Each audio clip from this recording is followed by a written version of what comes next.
What if I told you the most powerful thing you could ever say to a woman is nothing at all? What if silence, pure, stone-cold silence, wasn't weakness, but the deadliest move you could make? Here's the truth most men never hear. Begging, explaining, chasing. None of that gets her back. It only confirms what she already believes, that she has power over you, that you need her to feel like a man. Nope. The second she walks away, you don't fight for her, you fight for yourself. No contact isn't some childish game to make her miss you. It's the reset button on your identity. It's how a broken man becomes dangerous again. You want to know what really messes with her head. When the man she expected to be shattered goes silent, when he doesn't watch her stories, doesn't text her, doesn't break down. That's silence. That's not you being cold. That's you becoming untouchable. And the second she realizes she can't reach you anymore, that's when regret creeps in. Because women don't fear losing love. They fear losing control. This is about a man who got blindsided. A good man. Loyal, present, maybe even too present. He showed up, gave his best, and she walked anyway. Thought the grass was greener. Thought he'd beg. She underestimated him.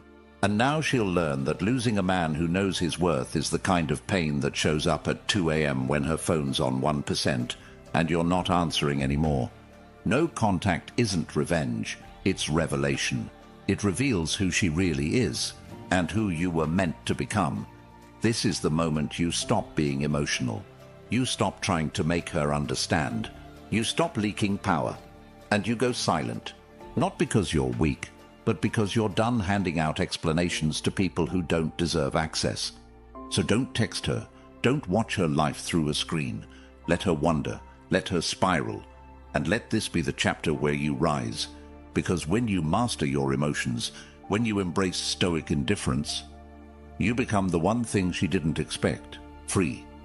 If you're done playing the fool, if you're ready to go silent and sovereign, hit that like button, subscribe, turn on notifications, and comment below.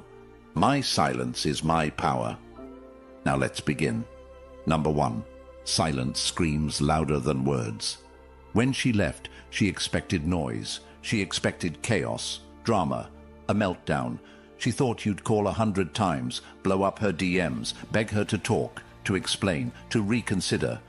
That's the move she trained for. The one she's seen before. She wanted that final ego boost, proof that she was unforgettable, that you were lost without her. But you gave her nothing, just silence. And that wasn't part of her plan, because silence isn't emptiness. Silence is pressure. Silence is power. When you say nothing, you're not giving her what she craves. Tension. And when attention dries up, doubt starts to flood in. She's left alone in the echo chamber of her own decisions, and suddenly the breakup doesn't feel as clean as she imagined. She starts to wonder, was he really that calm? Why hasn't he reached out?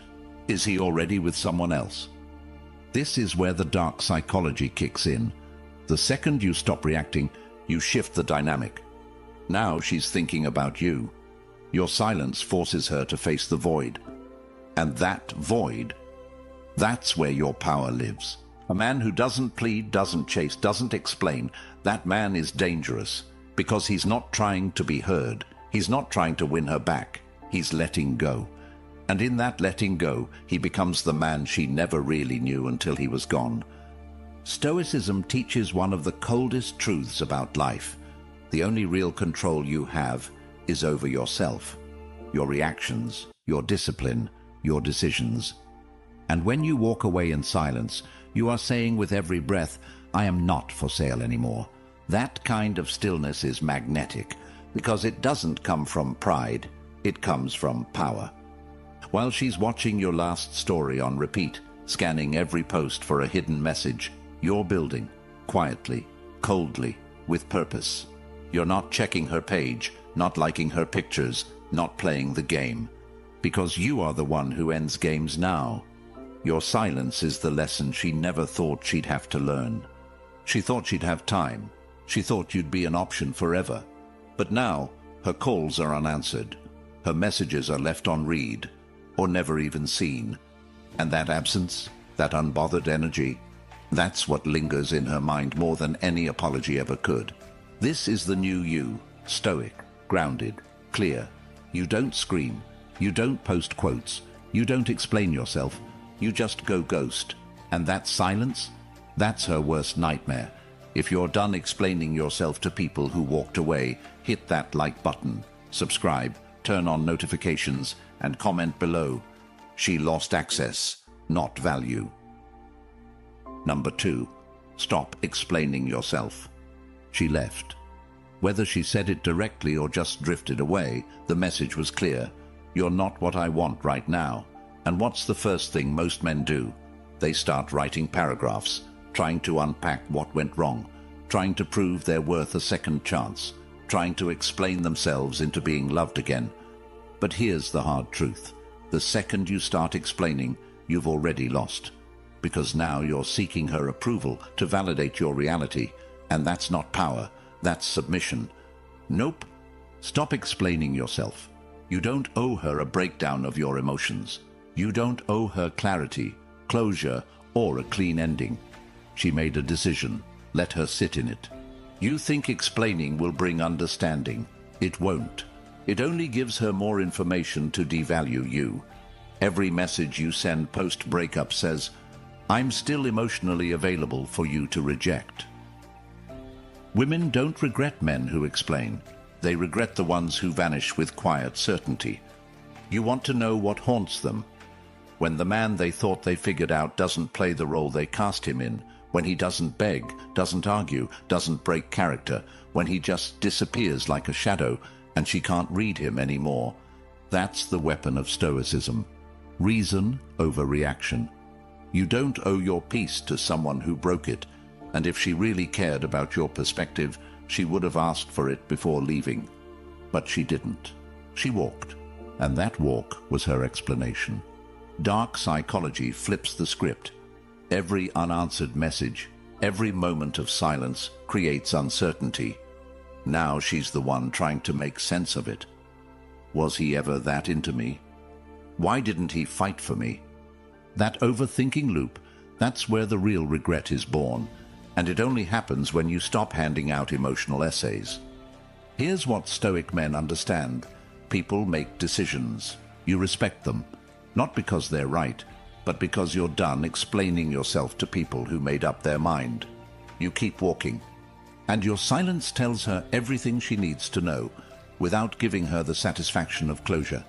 Let your actions be your final statement, and let your silence be your boundary. Because when you stop explaining, you stop bleeding. You stop justifying your worth to someone who clearly couldn't see it. If you're done seeking permission to move on, hit that like button, subscribe, turn on notifications, and comment below. I owe no one an explanation. Number 3.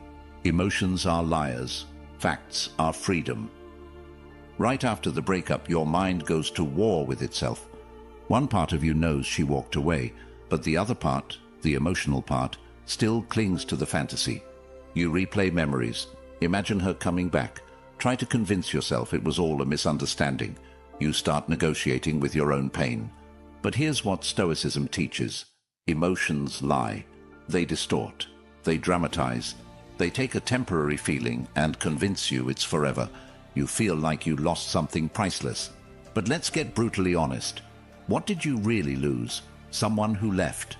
Someone who saw your loyalty and still walked. That's not love. That's not partnership. That's a lesson. And the sooner you face the facts, the sooner you break free. The fact is, she didn't value you enough to stay. The fact is, you gave her space, effort, commitment, and she still turned her back. The fact is, if she was meant for your future, she wouldn't have run from your present. That's reality. And facts don't care how hurt you feel. See, emotions want you stuck. They want you checking her stories, imagining her with someone else, replaying the last words she said. But facts free you. They tell you, she's gone. You're still breathing. What's next? That's where your power starts to return. Dark psychology knows this. People who can't manage their emotions are easily controlled, and the second she knows you're still emotional over her, she owns the frame. She can breadcrumb you, string you along, keep you on emotional life support. But when you switch from emotion to logic, when you look at the situation with cold clarity, everything changes. She loses control, and you gain composure. Stoicism isn't about feeling nothing. It's about acting only on what matters. You feel the pain, but you don't chase it. You don't feed it. You let it burn, and you let it pass. Because you understand the most dangerous man is the one who's emotionally disciplined. Not because he's numb, but because he refuses to be manipulated. So when those feelings rise up, and they will, don't follow them. Observe them, study them. Let them teach you something, but never let them make your decisions. Because the truth is, your emotions don't define reality. Your response to reality does. If you're done being controlled by feelings instead of truth, hit that like button, subscribe, turn on notifications, and comment below. Facts over feelings, always. Number 4, rejection is a mirror, not a verdict. Rejection stings. It's one of the rawest, most ego-shattering feelings you can experience. When she leaves, it feels personal, like a direct attack on your worth. And in that pain, it's easy to start thinking, what's wrong with me? Why wasn't I enough? But here's the truth. No one tells you. Her rejection wasn't a verdict on your value. It was a reflection of her perception. And perception is always limited, biased, and often broken. See, rejection isn't proof that you weren't good enough. It's proof that you were not aligned with what she thought she wanted at that moment. That's it. And guess what? People don't always want what's good for them. People chase chaos. People run from stability. People make fear-based decisions and later regret them. That's not your fault. That's not your burden to carry. When she left, she didn't expose your flaws. She exposed her lens. She revealed how she sees love, how she handles pressure, how easily she walks away from someone who showed up for her. And that right there, that's the mirror. Her leaving wasn't about you being unworthy. It was about you no longer fitting into her idea of control, validation, or convenience. Stoic wisdom teaches us this. External events, like rejection, are neutral. It's your judgment that makes them good or bad. So when she walked away, you had a choice. Believe the lie that you weren't enough, or understand that she simply didn't recognize the value you bring. And that's fine. Not everyone has the eyes to see a real one. This is where dark psychology steps in. When you internalize rejection, you chase, you obsess, you try to prove you're valuable. But when you see rejection as data, not identity, everything shifts. You don't chase, you observe, you study the pattern, you upgrade yourself, not for her, but for your next level. And that quiet evolution, that's what she'll feel, but never fully understand. She may come back, most do, but by then, you'll be too sharp to fall for it. Because the man who uses rejection as fuel doesn't stay stuck. He becomes rare, focused, untouchable, and women don't forget the ones who rise without them. So next time you feel that sting, don't shrink. Stand taller. That wasn't a bullet to your heart. It was a mirror to your mind. Look into it, learn from it, and level up. If you're done taking rejection as proof instead of perspective, hit that like button, subscribe, turn on notifications, and comment below. Rejection refined me. Number 5. Obsession is self-betrayal. Let's call it what it is. Obsession. Constantly thinking about her, wondering what she's doing, who she's with, if she misses you, checking her profile, overanalyzing her silence, playing back conversations like they hold some secret code. That isn't love. That's self-betrayal. And every time you give into it, you bleed a little more of your dignity. You weren't put here to orbit someone who walked away, but obsession tricks you into believing there's still something to fix, something to chase, something to win. Nope. The moment you start obsessing, you hand over your inner world to someone who already let you go. That's the truth. Obsession is giving loyalty to someone who isn't even thinking about you. And that's not strength. That's slavery. Stoic men don't chase what's already gone.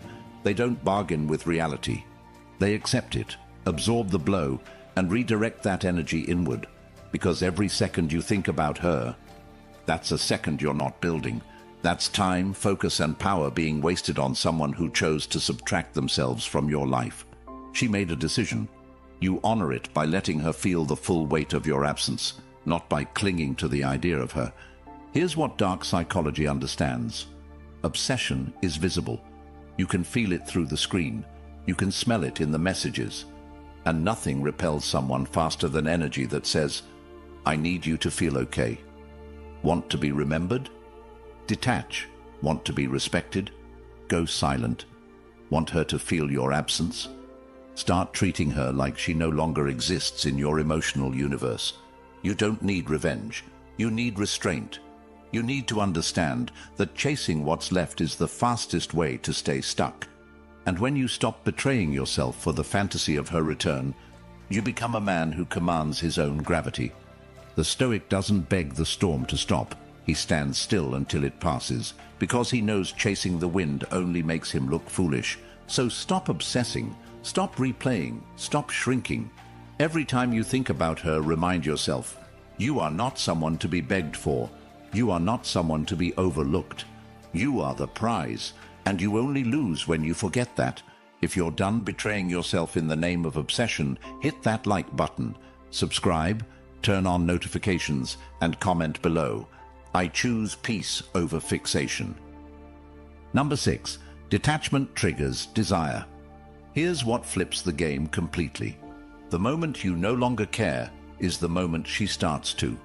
When she left, she thought you'd wait, thought you'd crumble, thought you'd hang on to hope, check your phone at midnight, maybe even keep tabs on her through mutual friends. But when you detach, fully detach, that's when something shifts in her. Suddenly, her ego doesn't get fed. Her control evaporates, and that silence she thought she wanted, it starts to suffocate her. Detachment isn't coldness, it's clarity. It's understanding that your worth is not tied to her presence. And when you reach that state, when you can look back without craving, when you can breathe without bitterness, that's when she feels the void you used to fill. See, it's not the attention that makes you attractive, it's the lack of it. When you no longer need to be seen, you become unforgettable. Dark Psychology 101. Unpredictability creates tension. When she can't read you, when she can't feel your energy chasing her anymore, her mind turns on itself. Did he move on? Is he seeing someone else? Why doesn't he care? Those questions echo louder than anything you could ever say. She doesn't miss you. She misses the control she had over you. And detachment strips her of that power. Stoic men master this early. Control is not about clinging.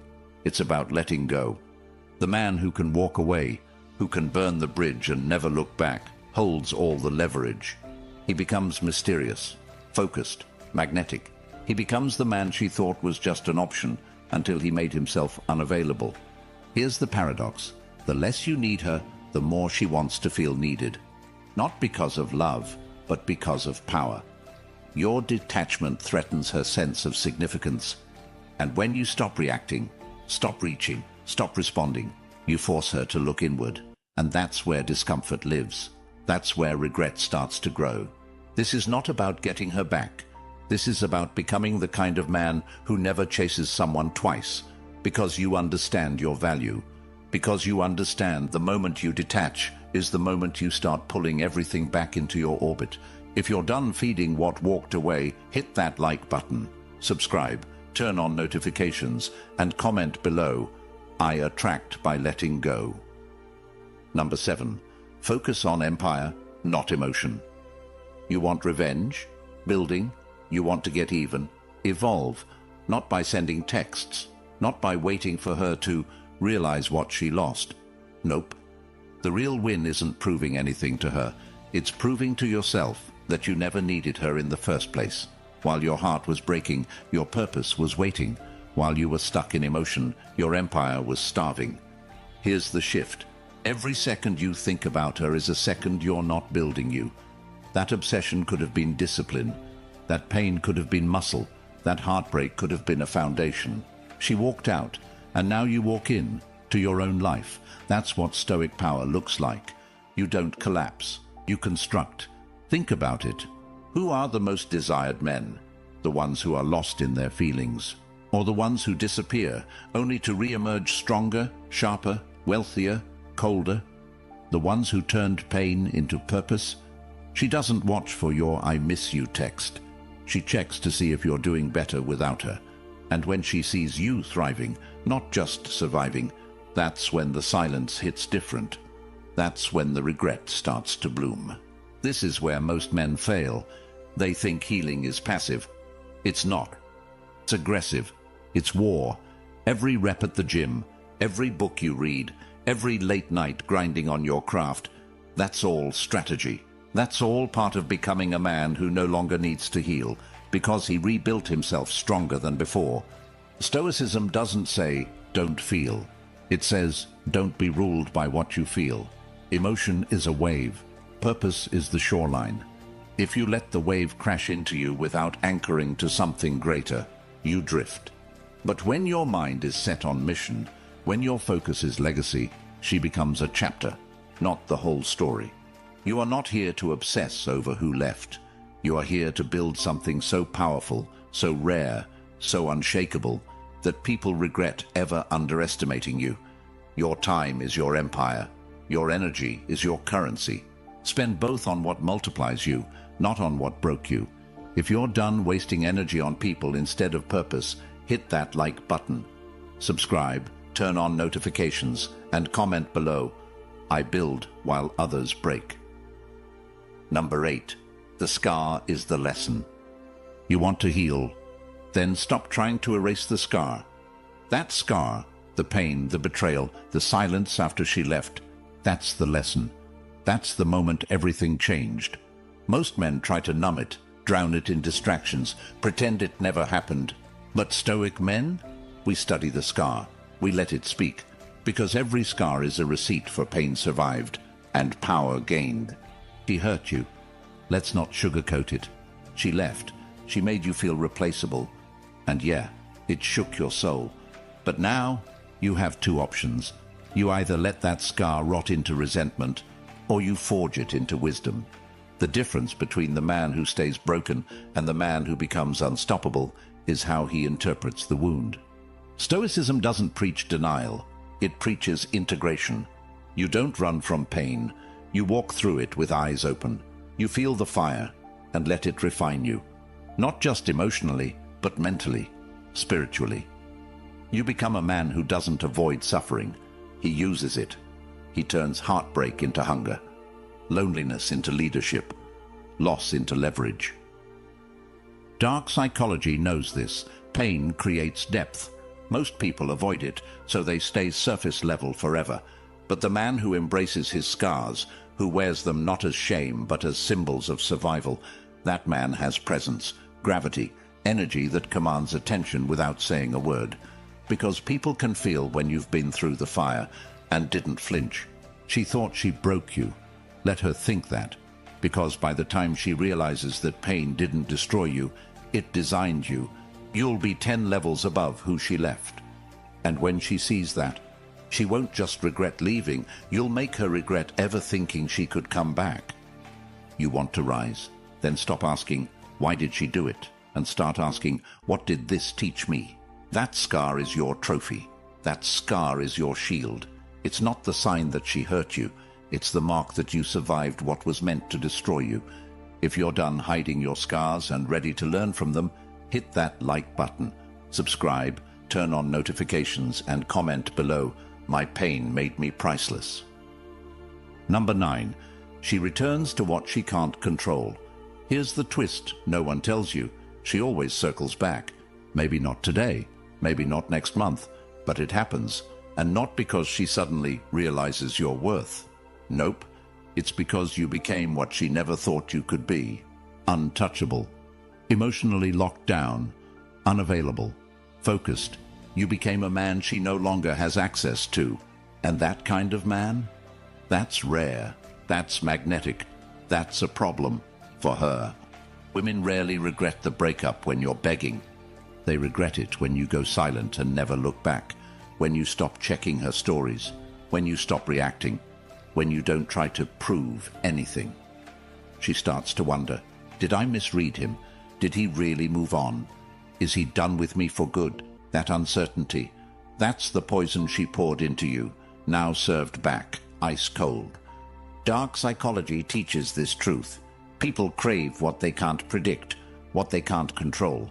And when you go from emotionally available to emotionally unbothered, the power shifts. You become an enigma, and that mystery will eat her alive, because the part of her that once felt powerful over you now feels powerless without you. Here's what Stoicism adds to the formula. Indifference is not hatred, it's freedom. You're not angry, you're not bitter, you just genuinely don't need her anymore. And that kind of emotional sovereignty, that's what brings them back. Not because you chased, not because you played games, but because you grew so far beyond the old version of you, she doesn't even recognize the man you've become. And if she reaches out, it won't feel like a victory. It'll feel like a reminder. A reminder of who you were when you still thought her approval mattered. A reminder that she left, and you lived, thrived, built. That her leaving was the ignition switch to a level of growth she was never equipped to handle. So if she comes back, don't see it as validation. See it as confirmation. You became uncontrollable, and people always return to what they once controlled, but no longer can. If you're done being someone she can predict, hit that like button, subscribe, turn on notifications, and comment below. She can't reclaim what she abandoned. Number 10. No contact is for you, not her. Let's end this with the truth that sets everything straight. No contact was never about her. It wasn't some clever move to make her miss you. It wasn't a reverse psychology trick. And it definitely wasn't about getting her back. No contact is the moment you stop playing the game altogether. It's when you stop making her the center of the story and you start living your life again. It's not punishment. It's protection. When she walked away, she expected you to stay emotionally invested. She expected you to watch from a distance, to linger in her digital shadow, to keep checking in from time to time. But no contact is how you reclaim your identity. You go ghost, not to make a statement to her, but to rediscover your voice without her. Because this was never about winning her attention. It was about cutting the cord and finding clarity in the silence. You want to know when you really win. Not when she texts you again, not when she says, "I miss you." You win when you see her name pop up on your phone, and you feel nothing. No anxiety, no rush of excitement, just stillness, neutrality, peace. That's when you know you didn't just survive her, you outgrew her. No contact is your healing ground. It's the gym for your mind. It's the moment where your obsession breaks and your purpose wakes up. And when you finally understand that it was never about getting her back, but about getting yourself back, the whole game shifts. You stop reacting, you stop hoping, you start building. Stoicism is about choosing discipline over impulse, silence over chaos, progress over pain. You're not cold, you're clear. You're not angry, you're aligned. That's what no contact gives you. Space to rebuild without interference. Space to transform into the man who doesn't need validation from the one who walked away. And if she comes back, that's not your reward. That's her consequence. Because no contact didn't punish her. It protected you from giving your heart to someone who didn't know how to hold it. So stay silent, stay focused, stay disciplined. Because this wasn't about her in the end. It was always about you becoming who you were meant to be. If you're done trying to be chosen and ready to choose yourself, hit that like button, subscribe, turn on notifications, and comment below. No contact saved me. You've been lied to, conditioned to believe that being a man means chasing, pleading, explaining, proving your worth to someone who walked away. But now, you know better. You've seen what silence does. You've felt what detachment builds. You've learned that no contact isn't a tactic, it's a transformation. She thought she broke you, but really, she just revealed you. The pain wasn't the end, it was the beginning. The start of a version of you that no longer begs to be chosen. because he's too focused on choosing himself. That's the Stoic blessing. That's the strategy she never saw coming. This isn't about bitterness. This is about boundaries. This is about becoming the kind of man who's so centered, so grounded, so focused, that people feel your absence more than they ever valued your presence. You don't just go no contact. You go silent, go strong, go sovereign. So the next time you feel that urge to break, to reach out, to check in, don't. You're not that man anymore. That man died the day she left. And the man who took his place, he doesn't chase, he creates, he leads, he rises. You're not looking for closure. You are the closure.